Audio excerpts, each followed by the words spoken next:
What about sad endings, huh?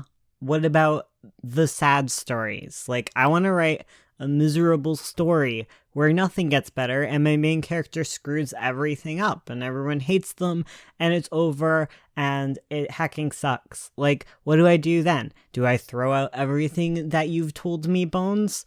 Am I just out of luck at this point? I want to write something tragic and terrible. Gosh darn it. Man, hello, and welcome to my talk on sad endings.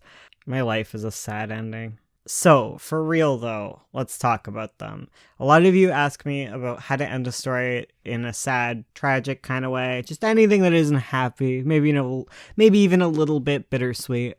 Honestly, this is a fine thing to do. I don't think it's the best thing to do because it's really hard to sell these kind of stories.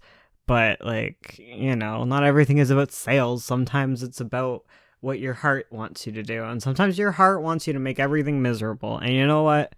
That's valid. That is 90% of all my high school stories. And, there's some popular tragedies out there, like Hamlet and Macbeth. Is Macbeth a tragedy? Yeah, Macbeth is a tragedy because he does that whole thing with Macduff. Dang. That didn't work out for him, did it? Got Shakespeare on the brain now. Right. So, even aside from that, a lot of you probably have already seen stories with arcs like these and have written stories with arcs like these and don't even know it.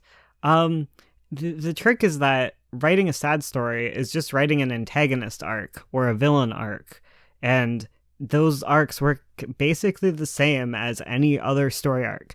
And these formulas can be applied to all sorts of fun things and messed with in different ways, okay? So how do you write a sad ending? First, write a sad ending. Like, have it in your head what the ending is, because that's how you write any story, at least from my POV, from the winner's POV, Bones McKay. Write your story, or at least outline your story. I always like to start at the end. The end will inform how you begin your story. So if everything ends in failure, reason stands that your beginning should be the opposite. Have a successful character, have someone well liked, or at least happy in their own life. And just like any other story arc, you're going to move them towards the end goal, which is misery in this case. So instead of moving towards improvement, you're moving towards failure. And honestly, they feel the same. They're just a bit different. The ending is really where it twists. That's why I'm talking about this in endings, because any story can kind of end miserable if they just don't make the right decision. Just like any other protagonist, your tragic protagonists will have a want, they'll have a need, and that want is something that they get. But first, they must achieve their need. We've talked about this a million times, and it still applies to sad, tragic endings. Like, the only real difference is that after achieving their want, it might not even be something they actually wanted, or they might not get to enjoy it long. Either way, they reach their need, which is usually failure, and horrible failure, or success, but at what cost, kind of thing. And they receive their want, and then tragedy follows, basically. You got to think backwards when you're writing any story, and so you look at what your characters get at the end right before their tragic resolution, and then you kind of realize what their goal is. Their goal is to get the thing that they get right at the end. Man, this is a great story, Bones. Again, it's hard to explain because it's not much different than any other story. I think the main point where it starts to feel kind of different, but not actually, is around the midpoint, where usually a midpoint kind of will feel like a failure or a really big failure for your character. I find a tragic character will have a very positive midpoint, but there's going to be a hint of what's in store at the end. It's kind of the first wavering of their confidence, or it's where their flaw is going to rear its ugly head. Villains, antagonists, sad main characters are basically people that don't overcome their flaw in the end, or I guess the flaw overcomes them. And that's kind of how you should think about it. And in the midpoint, you kind of will get a hint that the flaw is going to win out. But again, it's actually not that different to write it. And it really only changes kind of these 2 points. Because like as you go into try fail cycles, they're still going to be trying and failing. And their ultimate failure is going to feel all the more worse if they were like moving towards success, or like they were failing but they kept trying, but then ultimate failure happens. Or alternatively, they succeed a lot and then you reach failure. Like whatever it is that gets you to your end point is fine.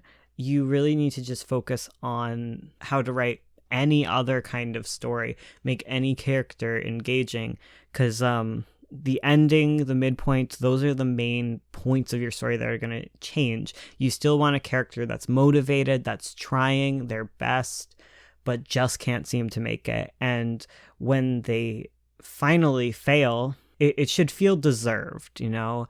It should feel earned, at least. It should feel like something they earned by not doing the right choices. Or it should feel like something that they earned because it was bound to catch up with them anyways. Writing a sad story is a lot like writing any other kind of story. Writing a romance, writing a mystery, all of these different genres, they all have a lot of the same dealios. I feel like in the future, not today because it's a Sunday and we all know Sunday Video Bones. He's bad. But one day after 100 days, I feel like I should do a series where I make plot arc examples of different story arcs, just to help you kind of see how you can plug in different things to get different results out of the exact same story arc that I use all the time, because all my different stories, be it Pretty Mouth, Magpie, whatever, some of those being pretty sad, tragic stories, like, and other ones being ridiculous and off the cuff and crazy, like those ones, they all follow the same kind of story arc formula. So yeah, that is my dealio here. We had a long day. Our car is sad, like really sad. Our car is having a tragic end. Our car is dead. Our car. Oh man. So yeah, if you want to help us find a new car, feel free to buy one of our comics on Etsy, or I don't know, just be cool, guys. Be cool, especially to Ursula. She's having a hard time. She's a lovely girl. 10 out of 10 would recommend that you get an Ursula in your life. I'm having a lot of fun on the Discord. Prime time on our Discord. I'm starting like a base. It's kind of like an RPG kind of thing, group RPG type thing. Create your own adventure. Choose your own adventure. Is that what it's called?